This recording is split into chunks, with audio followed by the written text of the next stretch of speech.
Very good morning class. हम लोग globalisation का लेसन स्टडी कर रहे हैं पेज नंबर 59 से। ठीक है, foreign trade and integration of markets. For a long time foreign trade has been the main channel connecting countries. In history, you would have read about the trade routes connecting India and South Asia to markets both in the East and West, and the extensive trade that took place along these routes.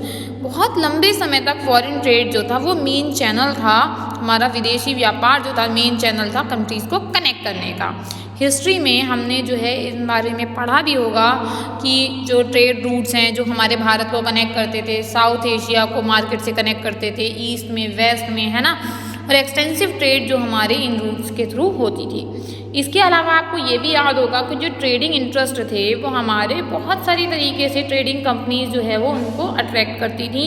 East India company जो है India में उसने काफ़ी ज़्यादा attract हुई। और इसके बाद बेसिक फंक्शन फॉरेन ट्रेड का क्या रहा, तो अगर हम इसको सिंपली पुट करें तो क्या है, फॉरेन ट्रेड जो है उसने एक अपॉर्चुनिटी क्रिएट की प्रोड्यूसर्स के लिए कि वो अपने डोमेस्टिक मार्केट की बाउंड्रीज को जो है वो रीच कर जाएं, उसके बियॉन्ड जाएं, है ना। मार्केट जो उनकी खुद की कंट्री की है उससे बाहर कहीं जाएं। उस प्रोड्यूसर क्या है, अपना प्रोड्यूस जो है अपनी खुद की मार्केट में ही नहीं, अपनी खुद की कंट्री की मार्केट में नहीं, बल्कि बाकी अदर कंट्रीज जो है मार्केट वर्ल्ड में उनकी भी मार्केट में सेल कर पाएँ। इसी तरीके से जो बायर्स हैं वो इंपोर्ट कर सकें गुड्स जो अलग कंट्री में प्रोड्यूस की जा रही हैं। ठीक है, तो इससे जो है वो इसने जो है हम इससे जो है फॉरेन ट्रेड क्रिएट हुआ है। तो which can say that to put it simply, foreign trade creates an opportunity for the producers to reach beyond the domestic market, for example markets of their own countries. Producers can sell their produce not only in markets located within the country but can also compete in markets located in other countries of the world. Similarly, for the buyers, import of goods produced in another country is one way of expanding the choice of goods beyond what is domestically produced. इससे क्या है कि लोगों को, जो buyers हैं, उनको एक चॉइस मिल रही है कि वो अपनी चॉइस को बढ़ा सके, एक्सपेंड कर सके उन गुड्स से ज़्यादा जो उनके यहाँ डोमेस्टिकली यानी कि उनके जो कंट्री में प्रोड्यूस की जा रही हैं। हमारे पास एक केस स्टडी टाइप की है, एक एग्जाम्पल टाइप का है जिसमें कि चाइनीज़ टॉयज़ के बारे में है। आपकी बुक में भी गिवन है, देखो पेज नंबर 60 पे उसके बारे में बात कर रहे हैं। देखो पहले इस मार्केट को देखो, ये मार्केट जो है हमारी ये कैसी मार्केट है, इसमें गिफ्ट और टॉय की शॉप्स हैं, है ना। इसमें देखो स्टेशनरी की शॉप्स हैं, है ना, इम्प्रेशंस नाम से दी हुई है ये, है ना। देखो इसमें जो है काफ़ी सारे टॉयज़ वगैरह रखे हुए हैं। इसका नाम क्या है हमारा, ये चाइनीज़ टॉयज़ इन इंडिया। ठीक, तो हम इसमें देखेंगे कि फॉरेन ट्रेड जो है उसका क्या इफेक्ट है Chinese toy in Indian markets के नाम। Chinese manufacturers learn of an opportunity to export toys to India, where toys are sold at a high price. Chinese जो मैन्युफैक्चरर्स हैं उन्होंने ये लर्न किया, ये सीखा कि इंडिया में, भारत जैसे देश में टॉयज़ जो है वो महंगे दामों पर बेचे जा सकते हैं, इसलिए इन्हें यहाँ पर एक्सपोर्ट करने का उन्होंने डिसाइड किया। उन्होंने क्या किया, प्लास्टिक टॉय इंडिया को एक्सपोर्ट किए। ठीक है, और इंडिया से जो इंडिया के बायर्स हैं, ठीक है, उनके पास ऑप्शन रहा चूज़ करने का इंडियन और चाइनीज़ टॉयज़ के मामले में। तो उन्होंने क्या किया, चीप प्राइस रखे और न्यू डिज़ाइन रखे। तो जो चाइनीज़ टॉयज़ थे वो ज़्यादा पॉपुलर हो गए इंडियन मार्केट में। एक साल के अंदर 70 से 80% टॉय शॉप्स ने इंडियन टॉयज़ की जगह पर चाइनीज़ टॉयज़ को रखना शुरू कर दिया। जो टॉयज़ हैं आज के टाइम पे चीपर हैं इंडियन मार्केट में पहले से भी ज़्यादा।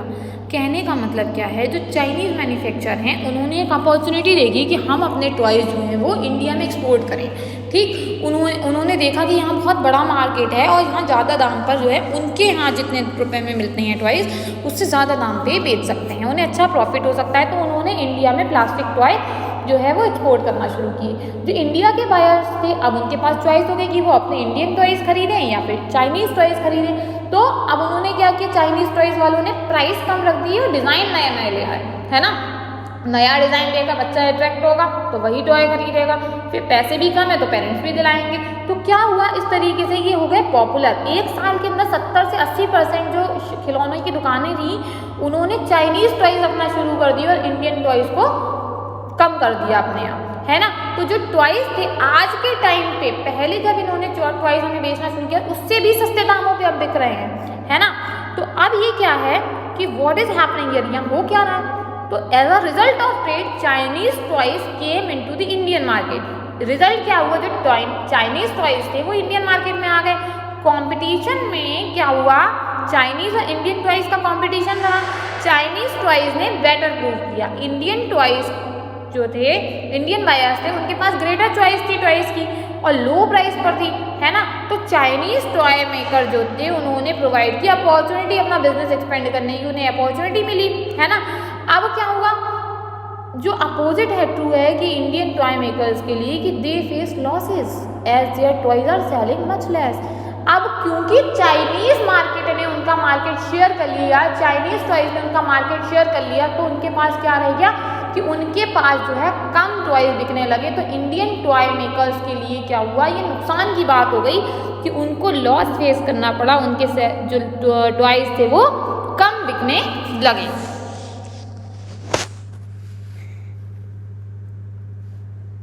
In general, with the opening of trade, goods travel from one market to another. Choice of goods in the market rises. Generally हम बात करें तो जैसे ही हमारा व्यापार जो है, गुड्स, ट्रैवल, ट्रेड, ये सब जब एक मार्केट से दूसरे मार्केट के लिए ओपन कर दिया जाता है तो गुड्स की चॉइस मार्केट में बढ़ जाती है। प्राइस सिमिलर गुड्स के दो मार्केट में जो है इक्वल हो जाते हैं। जो प्रोड्यूसर होते हैं दो कंट्रीज़ के, वो एक दूसरे के साथ क्लोज कॉम्पिटिशन में आ जाते हैं, जबकि वो एक दूसरे से हजारों मील दूर होते हैं। जो फॉरेन ट्रेड होती है वो क्या करती है, मार्केट्स को कनेक्ट करती है और इंटीग्रेशन करती है मार्केट का अलग अलग कंट्रीज़ के। जैसा कि हमने पिछले एग्जाम्पल में देखा, पिछले एग्जाम्पल में क्या देखा हमने कि जो चाइनीज़ टॉयज़ की मार्केट थी उसने क्या किया, 70 to 80% जो है हमारे मार्केट को ले लिया। क्यों, क्योंकि उन्होंने बहुत क्लोज कंपटीशन दिया, बहुत अच्छा कंपटीशन दिया। और क्या हुआ कि हमारा जो इंडियन मार्केट का टॉय था वो क्या था, उसमें पीछे रह गया, और जो चाइनीज़ मार्केट का टॉय था, चाइनीज़ टॉय था, वो उसमें जीत गया। क्यों जीत गया, क्योंकि उनके डिज़ाइन लेटेस्ट थी और टेक्नोलॉजी नई थी, उन्होंने अच्छा इम्प्रूव किया। और फिर दूसरी चीज़, पैसे कम रहे उनके, है ना। तो ये कुछ चीज़ें हैं जिसके कारण जो है हमारा क्या है कि जो हमारा जो फॉरेन ट्रेड है इसने क्या किया है, लोगों के बीच में चॉइस की वैरायटी उपलब्ध करा दी है, बहुत सारी वाइड चॉइस उपलब्ध करा दी है। और जो प्रोड्यूसर हैं अलग अलग कंट्रीज़ की, अलग अलग मार्केट की, हज़ारों मील दूर रहते हुए भी एक दूसरे से कॉम्पिटिशन कर रहे हैं। तो small trader of readymade garment facing tough competition from both the MNCs and brands of import. ये जो हमारे स्मॉल ट्रेडर्स हैं रेडीमेड गारमेंट्स के, ये बहुत बड़ा कंपटीशन फेस करते हैं MNCs ब्रांड से और इम्पोर्ट से भी। ये जो हम देखते हैं छोटी छोटी मार्केट्स में छोटी छोटी शॉप्स लगाते हैं, है ना, बाहर से सामान लाके बेचते हैं, इन लोगों को ब्रांड से और MNCs से बहुत जो है और इम्पोर्ट से जो है वो बहुत ज़्यादा कहना चाहिए टफ कॉम्पिटिशन मिलता है। चलो अब इसमें देखते हैं, कुछ क्वेश्चंस दिए हुए हैं आपके पास, लेट्स वर्क दीज आउट में। ये आपको अपनी नोटबुक में करने हैं। What was the main channel connecting countries in the past, how is it different now, and distinguish it between foreign trade and foreign investment.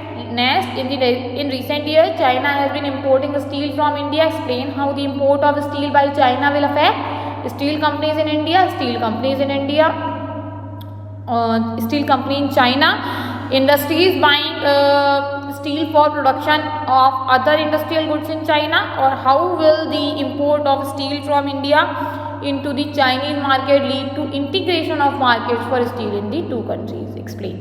ठीक, तो ये 4 क्वेश्चंस आपको अपनी बुक में, नोटबुक में करने हैं। आज के लिए इतना ही क्लास। कल हम जो पढ़ेंगे वो पढ़ेंगे व्हाट इज ग्लोबलाइजेशन। तो आज के लिए इतना ही क्लास। Thank you. अगर आपको कुछ भी पूछना है तो आप मुझसे पूछ सकते हैं। Thank you class.